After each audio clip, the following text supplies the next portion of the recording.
Donc, qu'est-ce qui fait qu'on se rapproche de lui ou on s'éloigne à l'état conditionné? C'est l'influence des trois guna. Quand on est complètement dans l'ignorance, on est comme l'animal. On ne peut même pas penser que l'âme, ça puisse exister. Que dire de Dieu? Vraiment, c'est vraiment... Oh, le gars, il croit en Dieu, le gars.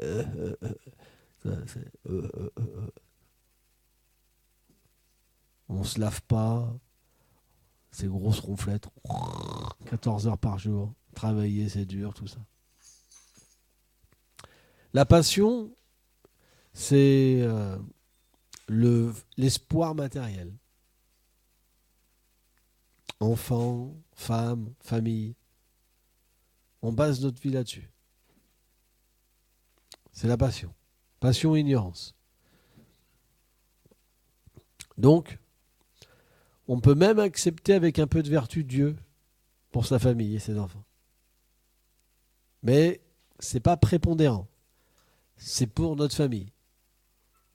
On est prêt à chanter un petit tour parce que c'est bon pour notre enfant. On va accepter Krishna parce que notre enfant va pas bien. Ça, c'est le symptôme de la passion. C'est pas pour le Seigneur suprême. Mais on est obligé d'accepter le Seigneur suprême parce que c'est quelque chose qui est bénéfique. On réalise quand il y a un petit peu de vertu que c'est bénéfique. Que la passion, juste travailler tout ça, ça n'a pas amené au bonheur. Donc on accepte Dieu comme un moyen d'y arriver. Vous comprenez? Mais ce n'est pas une position honorable. Pourquoi? Parce qu'on ne peut pas recevoir Krishna dans cette position-là. On va sentir qu'on est mieux avec le Seigneur suprême, donc on ne va pas l'abandonner, mais il ne peut pas réciproquer avec nous. Parce que notre désir, avant tout, ce n'est pas d'être avec lui, c'est que par sa grâce, on soit bien dans ce monde. Si vous regardez bien, les religieux, ils prient tous pour ça. Tous. Tous les religieux prient pour ça. Ça, c'est l'action intéressée. Mais cette action intéressée, 99% des gens ils vont être attirés par ça, parce qu'ils n'ont pas de qualification. Il n'y a pas de qualification. Et même quand ils acceptent que Dieu est impersonnel, c'est encore pour eux. Même s'ils veulent se libérer, c'est encore pour eux. C'est de l'action intéressée. La libération est de l'action intéressée. C'est ce que dit Bhaktivinoda Thakur.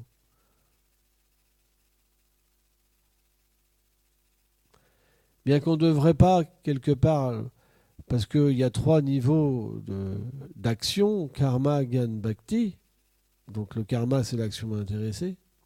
Le gyan, c'est la connaissance du Seigneur suprême dans l'opulence, dans sa grandeur. Donc on est dans la conception d'action désintéressée, puisque tout lui appartient. Le corps lui appartient, l'âme lui appartient, tout lui appartient.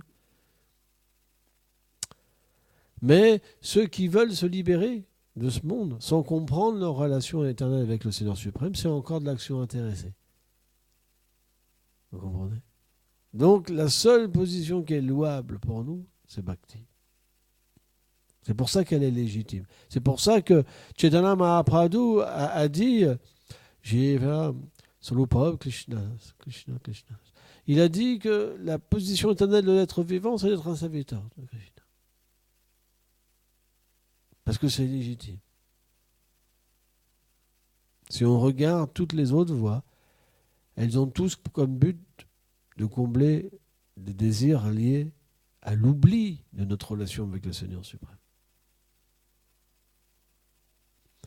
Or, quand on comprend notre relation avec le Seigneur suprême, on abandonne naturellement l'action intéressée et le fait de vouloir la libération.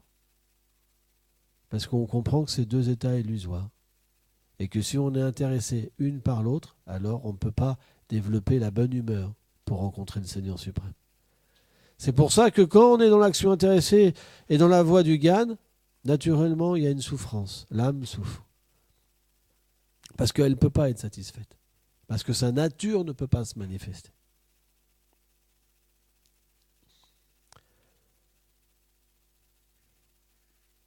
C'est pourquoi, comment dire, on doit bien réfléchir pourquoi on souffre. Analyser. Et pas être comme l'animal. L'animal, lui, qu'est-ce qu'il fait? Il subit. Il n'a pas le choix. Par exemple, quand vous prenez même des hommes sans conscience, ils subissent. Ils ne peuvent pas comprendre pourquoi ils souffrent. Et quand même un dévot immature souffre, qu'est-ce qu'il fait? Il est dans la confusion. Pourquoi je souffre?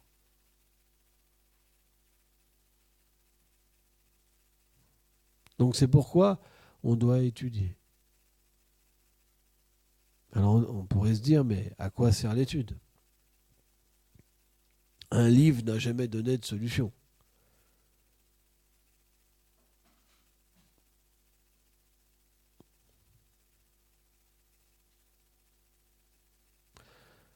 Et qu'est-ce que disent les grands sages? Ils disent que les paroles du Seigneur ne sont pas différentes de lui. La Bhagavad Gita, par exemple, est la forme littéraire du Seigneur suprême. Donc si on approche la Bhagavad Gita avec une bonne attitude, automatiquement on pourra recevoir l'association du Seigneur suprême et comprendre la nature de notre problème. C'est comme un médecin. Quand vous êtes malade, vous avez besoin d'aide. Parce que tout seul, vous n'arrivez pas à sortir de la maladie. À qui ça n'est pas arrivé? On se dit, bon, c'est une petite grippe, on va prendre un petit verre de Nîmes. Au bout de 2-3 jours, waouh, au bout de 4 jours, paf, au bout de 5 jours, paf, au bout de 6 jours, vous dites, allez, je suis obligé d'aller voir le docteur. Je capitule. Des fois, ça ne change pas grand-chose, sauf qu'on prend des produits chimiques. Mais on a besoin d'un refuge. On a besoin de sortir d'une impasse, de quelque chose qu'on ne peut pas par nous-mêmes sortir. On a besoin d'aide. Est-ce que tout le monde est d'accord là-dessus? Tout le monde un jour a été voir un docteur. On a eu tous cette expérience-là qu'on s'est dit, bon, je vais attendre un peu, puis à un moment, voilà, bon, toc, toc, toc, oh là, je m'en sors pas, j'ai besoin d'aide. Allez, il vous regarde, il dit, bon, allez, tirez la langue.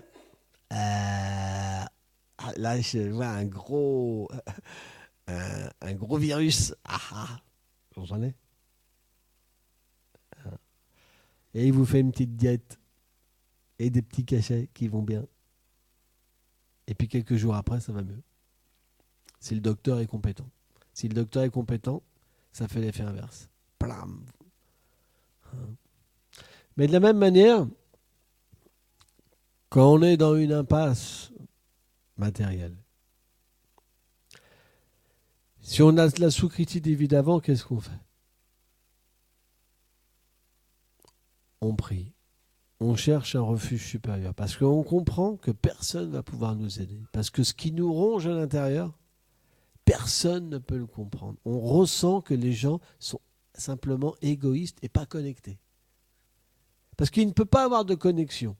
Sauf le Seigneur dans le cœur de l'âme peut comprendre le problème de l'être vivant.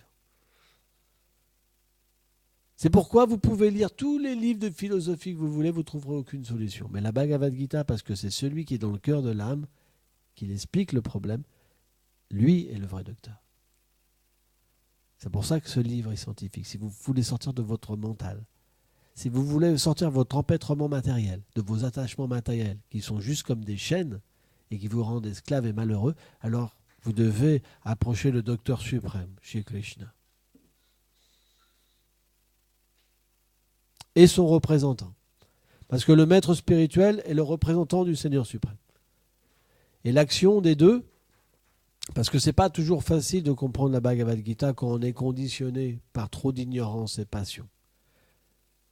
Mais le contact avec le Vaishnava va vous permettre de comprendre, de mettre en pratique graduellement dans votre vie et de sortir de l'ignorance et de la passion.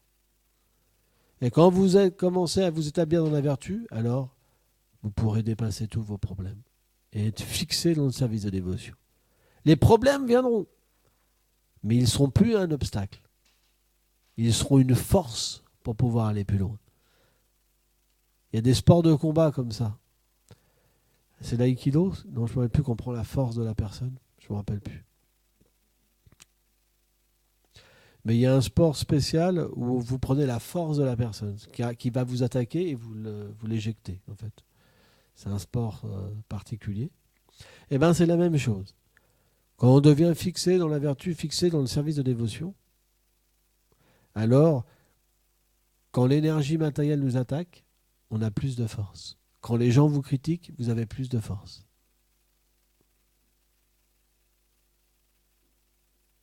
C'est quelque chose d'incroyable. Mais quand vous êtes conditionné par l'ignorance et la passion, qu'est-ce que vous pensez? Il m'a manqué de respect. Ou Dieu n'existe pas. C'est pas possible. Parce que vous concevez les choses en tant que le corps.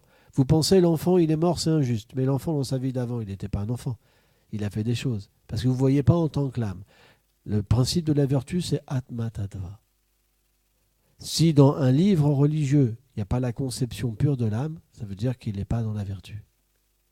Il est dans la passion ou l'ignorance. Il y a un peu de vertu parce que c'est lié à Dieu, mais il n'est pas pur. C'est très important à comprendre. Bhaktivinoda Thakur explique ça. Vishwanath Thakur, le principe de la vertu, c'est Atma Tattva, la compréhension de l'âme et l'application dans sa vie du principe de l'âme. Tant que vous pensez que vous êtes une femme, tant que vous pensez que moi, si ça ne va pas, de toute façon, je reste avec mon mari, tant pis pour Dieu, c'est qu'il y a plus de passion, d'ignorance. La vertu, ça fera que quoi qu'il arrive, de toute façon, vous pouvez plus tout supporter. Parce que vous supportez, parce que vous comprenez votre lien, il est avec le Seigneur suprême, et pas avec ces choses qui vont disparaître. C'est juste question de temps, tout disparaîtra. Mais celui qui est dans la passion et l'ignorance, il ne peut pas comprendre ça, il ne peut pas saisir, parce qu'il est attaché. Ses attachements sont tellement forts qu'il ne peut pas. Il est rivé, il est attaché, il est lié, tiré par l'affection illusoire. C'est quelque chose c'est un emprisonnement tellement puissant. Tellement puissant. Mais pourquoi cet emprisonnement existe? Parce que dans le monde transcendantal, il existe, mais dans sa pureté. Mais parce qu'on a oublié le Seigneur suprême, parce qu'on ne veut pas être avec lui, on subit cet emprisonnement, mais inversé. Avec des êtres qui sont insignifiants. Pourquoi insignifiants? Parce qu'ils ne peuvent pas exprimer leur qualité. Ils ne peuvent pas exprimer leur forme éternelle, leur sentiment éternel. Ils sont tellement recouverts qu'ils n'ont que des défauts. Le défaut de penser, c'est un moi. Le défaut de penser, j'ai la jalousie. Le défaut de penser, l'envie envers les êtres. La folie, la colère, la concupiscence. Il n'y a que ça chez l'âme conditionnée. Vishwanath Thakur, il explique une chose qui est importante pour nous. Pourquoi on dit que dans l'âme conditionnée, il n'y a pas de qualité? Qualité, ça veut dire vérité. Ça veut dire éternité. Si quelqu'un n'a pas de lien éternel avec le Seigneur suprême, comment la qualité de l'âme pourrait se manifester? C'est pas possible. Donc les qualités que manifeste l'âme conditionnée, ce ne sont pas des qualités spirituelles.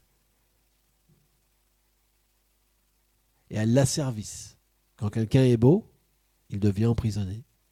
Quand quelqu'un est intelligent, il devient emprisonné. Quand quelqu'un joue bien de la flûte, il pense « je suis un bon joueur de flûte ». Mais si quelqu'un le critique, il ne l'aime plus. Voilà la prison. Une terrible prison qu'on construit paisiblement, avec grand effort. On est très experts à construire notre prison. On est des fabricants first class. On a eu un diplôme énorme. Parce que ça fait des milliards de vies qu'on est à cette école. on a une expérience extraordinaire. Personne d'autre que nous peut créer cette prison, la meilleure. C'est la nôtre. Chacun est expert à faire sa propre prison. C'est pourquoi, si on veut être délivré de cette prison, on doit sonner à la porte d'une personne qui n'est pas dans la prison. Si vous êtes dans une prison, moi par exemple, quand j'étais jeune, j'ai passé quelques temps en cellule. Et vous ne pouvez pas demander, on était plusieurs dans la cellule, vous ne pouvez pas demander à celui qui est dans la cellule de vous libérer. C'est pas possible. Il faut avoir une expérience pour comprendre ça. Hein. Vous êtes sous des barreaux. Vous pouvez au pire dormir ensemble. Mais par contre, celui qui a la clé, il peut vous faire sortir. Vous avez beau vous mettre en colère. Vous avez beau vous dire « Dieu !» Ça ne marche pas. Mais par contre, si vous êtes gentil, si vous reconnaissez vos fautes, alors ils peuvent vous regarder et dire « Il a un changement quand même. Est-ce que tu penses qu'il serait prêt à sortir de la prison ?» Il y a une interrogation. Mais cette interrogation, ça veut dire quoi? Ça veut dire il faut attendre quand même un peu pour voir si ça va durer. Comprenez ça?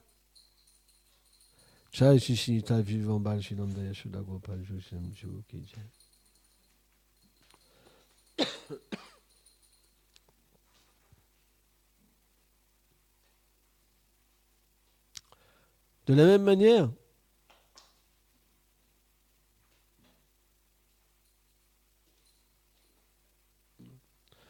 même manière, le Seigneur nous observe. En ce moment, on est dans un état de repentir, mais pas tout le temps. Des fois, on en est en colère contre le gourou, contre Krishna. Et Krishna nous regarde et dit, il n'est pas encore prêt. C'est pas que la porte ne peut pas s'ouvrir. C'est qu'on ne comprend pas notre problème. On ne comprend pas qu'on est dans une prison. Et des fois, on aime bien la prison. Des fois, on se pense, c'est tellement sympa. Papa, maman, les enfants, la famille, les amis, la voiture, le travail. Bon, finalement, c'est pas si mal que ça. Ma vie n'est pas si mal que ça. Et des fois, on se lamente. Oh, Kana, où es-tu? Krishna, où es-tu? Des fois, on se lamente. Et puis 10 minutes après, on oublie. Or, le Seigneur nous observe. Mais pourquoi on a ce désir d'aller plus loin? Parce qu'il nous observe, on ressent quelque chose. Bien qu'il ne nous ouvre pas la porte, bien qu'on ne peut pas sentir sa présence, bien qu'on ne peut pas sentir son odeur, entendre sa voix, voir sa beauté, sa douceur, les 12 échanges qu'il a avec ses dévots, son monde transcendantal, parce qu'il nous observe, on ressent quelque chose. C'est pour ça qu'on continue. Le Seigneur observe les religieux aussi. C'est pour ça qu'il continue. Mais la différence quand vous êtes Vaishnav, c'est que vous comprenez la nature de l'âme. Vous pouvez devenir un associé éternel du Seigneur suprême. C'est pour ça que cette porte qui va s'ouvrir, ce n'est pas la porte du paradis, un bénéfice matériel, ou la porte de la libération, un bénéfice passif. Mais si Krishna ouvre, c'est actif. Ça veut dire que vous êtes introduit dans le monde transcendantal. C'est pourquoi cette porte ne va pas s'ouvrir si facilement que ça. Il faut vraiment que vous soyez constant dans votre dévotion. Qu'il y ait un pleur constant, qu'il y ait une demande constante, sans ça la porte ne s'ouvrira pas. Pourquoi on ouvrirait la porte à un voleur qui n'a pas complètement changé? Parce qu'il va revoler après.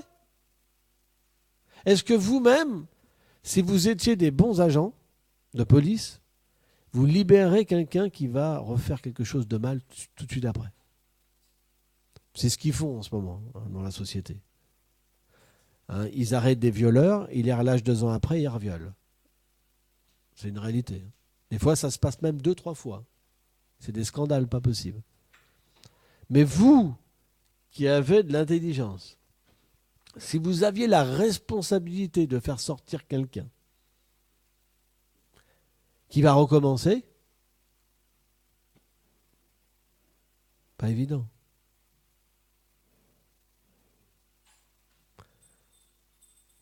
Or, cet endroit qui est la prison, théoriquement,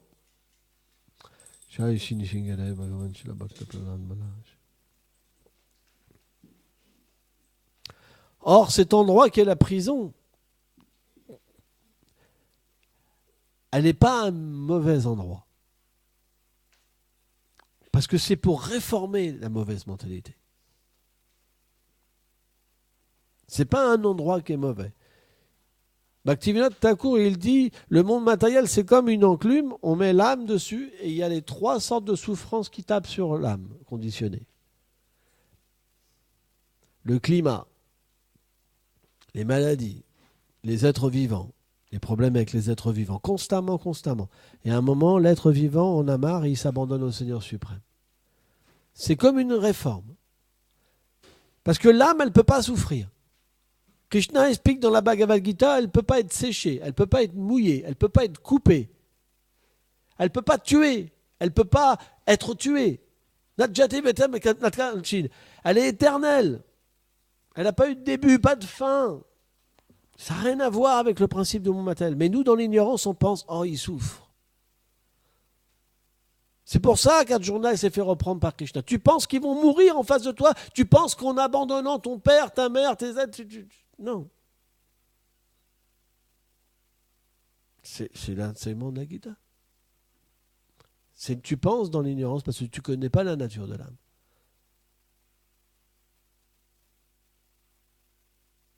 Et c'est notre problème. On est dans des chaînes, attachés dans les chaînes, et à cause de ça, on ne veut pas sortir de la prison. On ne veut pas. Même si Krishna nous appelle, on dit non, j'ai un devoir. Je ne peux pas. Seigneur, je vais pécher. Arjuna a dit la même chose. Et Krishna, vous savez ce qu'il lui a dit? T'es juste un sot. Il y a juste un sot qui parle comme ça. Parce que tu ne connais pas ta vraie nature. Ta vraie nature, elle est au-delà de tout ça. Elle est d'être reliée avec moi dans une relation éternelle. C'est pourquoi la Bhagavad Gita, elle n'est pas facile à comprendre. Ceux qui ont des attachements matériels, ils ne peuvent pas interpréter correctement la Bhagavad Gita. C'est pour ça les karmis, ils pensent que la Bhagavad Gita, c'est une Bible pour agir dans ce monde. Les Jnani, que ce Krishna, en fait, ce n'est pas Dieu. C'est Dieu, mais qui vient dans ce monde visible. Mais en fait, il est impersonnel.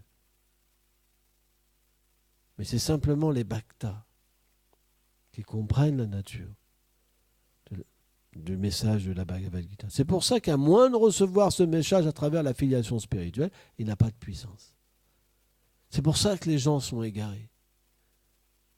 Parce que la Bhagavad Gita, c'est la base de tout écrit religieux. Bhaktivinoda Thakur, il explique en proportion qu'il y a la connaissance de la Bhagavad Gita dans un écrit religieux, en proportion il est authentique. Parce que la base, c'est on est différent du corps.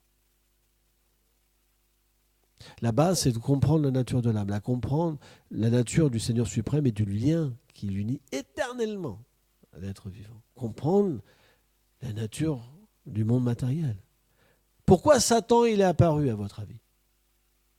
Ce personnage fantasmagorique, dit Bhaktivinoda Thakur. C'est parce qu'ils n'arrivent pas à comprendre que le Seigneur contrôle toutes choses.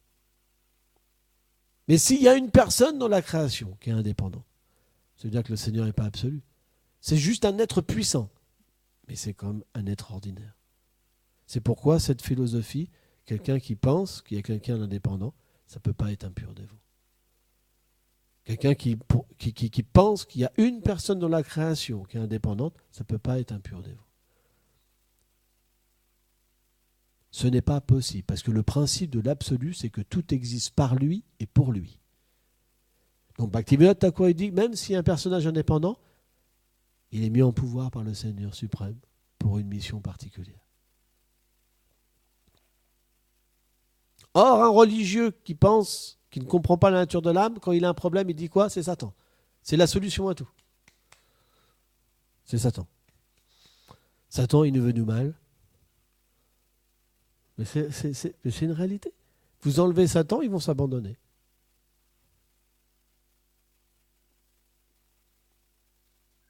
C'est pour ça, dans ces voies-là, il n'y a pas la conception de l'âme. Dans toutes les voies, il y a la conception de Satan, il n'y a pas la conception de l'âme. Il y a la conception, je suis ce corps. Et ma relation, elle est avec ce corps. Or, la Bible a dit, on est fait à l'image de Dieu. Vous pensez que Dieu, il a un corps qui pue et qui dure que 70 ans, ou 80 ans, ou 100 ans, ou même 400 ans, ou même 10 000 ans, ou même 100 000 ans? Le corps du Seigneur est éternel, rempli d'éternité de connaissance. C'est pourquoi on n'est pas ce corps. Simplement, on revêt des enveloppes parce qu'on désire expérimenter l'indépendance. Et c'est cette énergie matérielle qu'on appelle Satan qui nous redistribue les fruits de nos actes. Or, ces gens qui ne connaissent pas ça, ils pensent que le fruit de leurs actes passés, c'est Satan. Ils se battent. Mais l'esprit Vaishnava est complètement différent.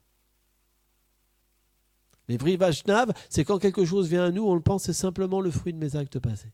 Et de cette manière-là, on en devient libéré. On n'aspire pas à une condition matérielle supérieure, le paradis.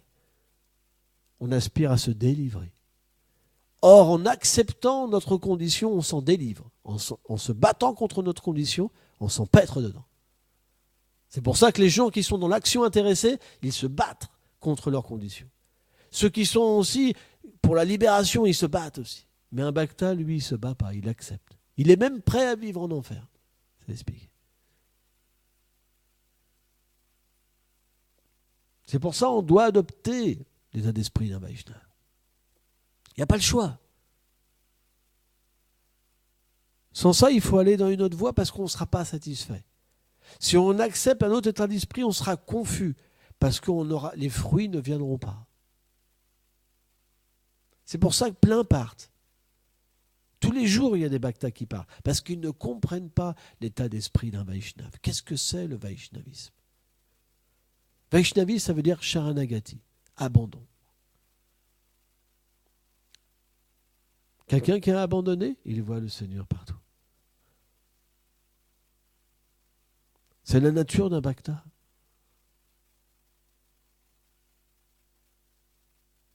Et bien sûr, un dévot du Seigneur, il veut devenir un associé du Seigneur. Il aspire, mais ça, c'est pas un désir matériel. Ça, c'est pas de l'action intéressée, parce que c'est la nature éternelle. C'est pas lié avec un désir autre que sa nature éternelle. C'est pourquoi le désir du bhakta, c'est de devenir un associé du Seigneur. C'est un désir spirituel, pas matériel. Parce qu'il est lié à sa vraie véritable nature. Quand vous voulez aller au paradis, c'est temporaire. C'est pas lié à votre nature. Quand vous voulez la libération, c'est pas lié à votre nature. Mais quand vous voulez être un associé du Seigneur, ça veut dire que vous voulez être ce que vous êtes réellement, éternellement. C'est pour ça qu'on a le droit de désirer ça. C'est le seul désir qu'on a le droit. Narottam Das Thakur pleure pour ça. Bhaktivinoda Thakur pleure pour ça. Tous nos acharyas pleurent pour ça. À Shamaï. C'est ce désir. Mais si vous apprenez pas à pleurer pour ça, vous allez pleurer pourquoi? Mon mari m'aime pas. Il n'a pas d'affection pour moi.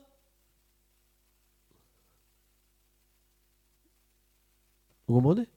Vous serez obligé de toute façon de vous lamenter pour quelque chose. La lamentation sera là dans ce monde. Parce qu'on est coupé de notre réalité. Et pourquoi pas se diriger vers une véritable lamentation? De comprendre notre nature, parce qu'elle va venir quand c'est comme ça. Si on se lamente pour femmes et enfants, on va simplement devenir plus malheureux et confus. Mais si on se lamente pour devenir l'associé du Seigneur, alors Krishna va réciproquer avec nous. Il va nous aider. Il va nous donner des instructions, de nous donner des révélations pour qu'on puisse graduellement comprendre notre nature et augmenter notre désir. C'est très important. De la même manière, si quelqu'un matériellement est chaste, avec sa femme par exemple, si une autre femme vient, il dira non, je suis marié. Moi, c'est pas comme ça. Si elle insiste trop même, bing. C'est le principe de la chasteté. Hein?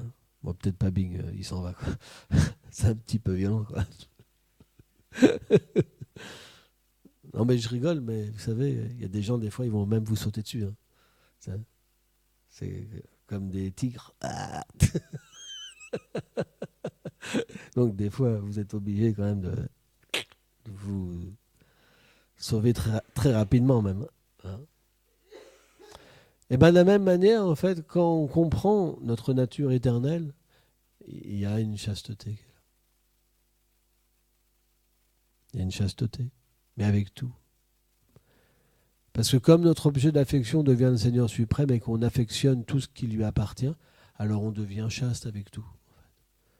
On devient respectueux avec tout, on devient aimant avec tout, avec toute sa création. Si on peut être chaste avec une femme, ça veut dire qu'on va respecter notre foyer, on va respecter nos enfants. Mais si on est chaste avec le Seigneur, c'est tellement plus vaste. En fait.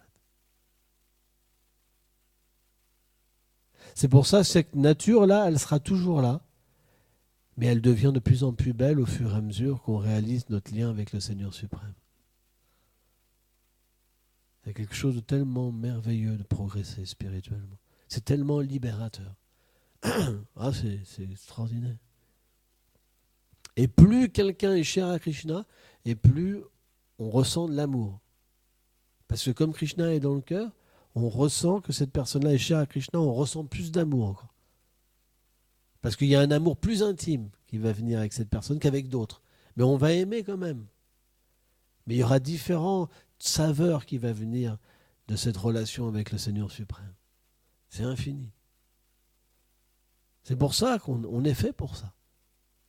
Or, si on n'a pas ce lien avec le Seigneur suprême, et qu'on aime quelqu'un dans ce monde, on est jaloux des autres. Qui n'a pas jaloux? Hein? Vous comprenez?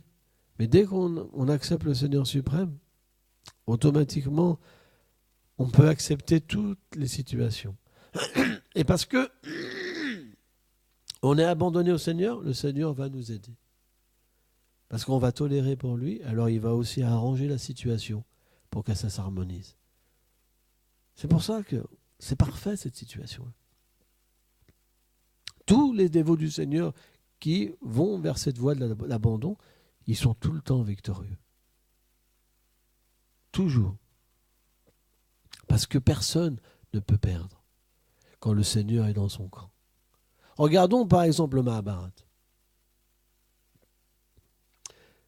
Krishna se reposait. Et Duryodhana est arrivé. Et après Arjuna. Donc Duryodhana était rentré en premier. Et parce que quand Krishna a ouvert les yeux, il a vu Arjuna en premier. Et donc Duryodhana, ils ont demandé donc de l'aide au Seigneur suprême. Et le Seigneur a dit, je propose, soit moi seul sans mes armées, et je ne combattrai pas, ou alors toutes mes armées dédiées au combat pour celui qui les choisit. Et donc, Duryodhana était rentré en premier, donc il a dit, je suis rentré en premier. Mais Krishna a dit, j'ai vu mon dévot Arjuna en premier, donc c'est lui. Et Arjuna, il a choisi quoi? Krishna, sans combattre. Et là, Duryodhana, il dit, mais c'est juste un imbécile. Parce que c'était un athée, Duryodhana. C'est une Amshak Kali. Hein, le Kali Yuga. Kali personnifié, une Amsha. Une portion de Kali qui s'est manifestée pour les divertissements du Seigneur suprême. Qu'est-ce qu'il a pensé? Il dit, c'est juste un idiot, Arjuna. dit Krishna, toutes tes armées et qui combattent. Waouh. Vous comprenez? Mais Arjuna, il savait déjà qu'il était gagnant. Parce que celui qui accepte Krishna, même si Krishna ne vient pas directement pour l'aider, il est gagnant. On ne peut pas perdre. Ce n'est pas possible. C'est pourquoi, s'il vous plaît, continuez votre service. Pas comme un matérialiste qui se retourne tous les 2 minutes. Qu'est-ce que j'ai gagné aujourd'hui grâce au Seigneur? Il fait son petit compte. Ah ouais, c'est pas évident. J'ai plus de sourire de mon mari. Il est absorbé dans la distribution des livres. Avant, il rentrait, c'était plus sympa. Bon, allez, -2 là. Et puis là, ah bah ouais, bah, c'est pas évident. Il faut que je me couche tôt. J'ai plus le temps de parler à mes parents. Bon, là. Bon, c'est vrai, on mange bien quand même. Bon, 3 ici, quoi. Il y a le bon prachat. Il ne faut pas être comme un commerçant, se faire sa petite, tu vois, son petit rapport. Qu'est-ce qui est bien pour moi? Il faut aller plus vers cet état d'esprit des grands dévots. Et accepter tout pour le Seigneur suprême. Et là, graduellement, un jour, dans notre vie, on aura une réalisation réelle du Seigneur suprême. Et là, on n'aura plus de doute, ce sera fini. Là, on pourra tout accepter parce qu'on ne pourra pas s'en aller. Ce n'est pas possible. Une fois que vous avez vu l'illimité, plus personne ne pourra vous donner satisfaction dans ce monde. Plus personne. Ce que vous pensiez beau avant, ça devient comme une horreur. Parce que c'est quelque chose qui essaye de vous attirer et ça n'a même pas de pouvoir. En fait, simplement, un bhakta, qu'est-ce qu'il fait percevoir aux gens? Qu'il les aime, qu'il a une relation. Mais c'est juste pour que Krishna puisse les attirer. Mais il n'est pas attaché. S'il était attaché, ce serait simplement une âme ordinaire. Mais simplement, il donne de l'amour, de l'affection pour permettre à quelqu'un d'être attiré par Krishna. C'est pour ça que c'est l'instrument de Krishna. Mais lui, il n'est pas attaché. Sans ça, ça serait une âme conditionnée. Or, s'il est libéré, il ne peut pas être attaché. C'est pas possible. C'est ce qu'on appelle une apparence. Parce que le dévot est miséricordieux. Il peut même jouer un jeu. Rappelez-vous Bodhayan Maharaj. Il y a une dame en Russie qui a pris une relation Vatsalya. Ça veut dire elle pense que comme sa mère. Elle téléphone à Bodhayan Maharaj pendant une demi-heure. Tu ne devrais pas faire ça, tu ne devrais pas faire ci, tu ne devrais pas faire ça. Et Bodhayan Maharaj dit oui, oui, oui. Incroyable. Hein? Eh bien, les dévots, ils acceptent tellement de relations. Mais ils ne sont pas dépendants de ces relations. Qu'est-ce qu'elles peuvent lui apporter à quelqu'un qui peut avoir un contact avec Radha et Krishna? Simplement, il fait cette passerelle. Krishna inspire son dévot simplement pour libérer les êtres. C'est tellement merveilleux. C'est Krishna qui inspire. C'est pour ça que on doit prendre cette miséricorde. Elle est vraiment spéciale. Parce que c'est un don de Srimati Radharani. Quand un dévot nous affectionne, un grand bhakta, il faut voir la grâce spéciale de Srimati Radharani. Ça ne peut pas être autre chose. Hein? Jai.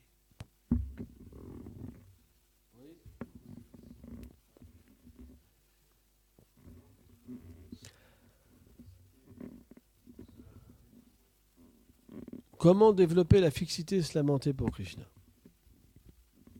C'est une bonne question, ça. Il faut déjà le vouloir, premièrement. Si tu n'es pas convaincu que c'est le but de l'existence, c'est pas possible. Si on en est convaincu, automatiquement, Krishna va nous donner l'intelligence. Ça veut dire qu'on va faire des recherches, on va étudier, on va chanter. On va comprendre que l'association des dévots, c'est le but. Parce que le désir vient en s'associant avec des personnes qui ont le désir. Donc le plus important, c'est l'association des dévots. Si on est associé avec le dévot, ce désir-là, il se manifestera. Mais Bhaktivedanta Swami Prabhupada, il dit quand même, devenir un dévot, c'est déclarer la guerre à Maya. C'est une façon de parler. Maya nous dira, te lève pas le matin, c'est pas la peine. T'as pas besoin de chanter, c'est pas la peine. Hein? T'as pas besoin de faire ceci, c'est pas la peine. Donc on doit suivre des principes et être très rigide sur ces principes. C'est ce qu'on appelle la sadhana bhakti, la pratique spirituelle. Rien me déviera de chanter mes tours. Rien ne me déviera de me lever le matin pour pratiquer. Vous comprenez? C'est comme un stri dans la pierre. Plutôt mourir. C'est comme ça qu'on arrive. Si tu as cette fermeté-là, alors dans cette vie, tu pourras atteindre la perfection, ça ne sera pas possible. Parce que si c'est mou, hein?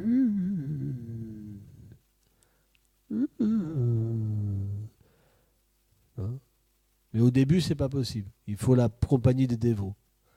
Et après, tu seras fort. Ça ne peut pas être de la pierre tout de suite. Au début, on se dit, bon, je veux devenir un pur dévot. Par exemple, je vais renoncer à la vie de famille. Le lendemain, elle est jolie quand même. Hein. Puis après tout, c'est vrai, on peut se marier, avoir des enfants, aimer Krishna, c'est pas mal. Et le lendemain, comment elle ose me regarder? Moi, je suis un brahmachari. Et puis le lendemain, je dis, j'ai été dur avec elle quand même. On fait que ça. Au début, c'est Anishta Bhakti, Vishvacharita Thakur dit. On chante, on dort. Le lendemain, on est fixé. Le matin, on se lève en pleine forme le lendemain. Pitié. On comprend rien. C'est le lavage de cerveau. Ça, c'est une passe. Tu vois. Mais si on continue et qu'on est bien accompagné et qu'on n'offense pas les dévots, alors graduellement, on va se libérer des influences de l'ignorance et de la passion. L'ignorance, c'est le sommeil. La passion, c'est la recherche de la position avec même les dévots. Et on va se fixer dans la vertu où on va, comme tu le dis, vouloir devenir un associé du Seigneur suprême et pleurer. Le stade Nishta, Madhya Madhikari, c'est le début en fait. C'est le début de cette plateforme où on commence à pleurer. Où on commence à être constant dans la dévotion, 24 heures par jour. Avant, c'est pas possible. Avant, ça oscille. Mais graduellement, ça oscillera de moins en moins.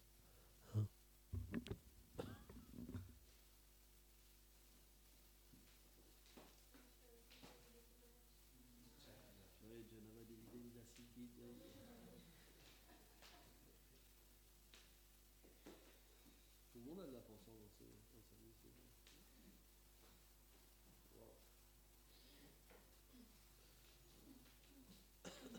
Donc aujourd'hui, il y a Harinam. Il fait beau aujourd'hui. Hein? Super beau. Est-ce qu'on pourrait pas aller chanter Ah non, il y a le motoclub ce soir aussi. Peut-être Saint-Sever, il y a peut-être du monde cet après-midi.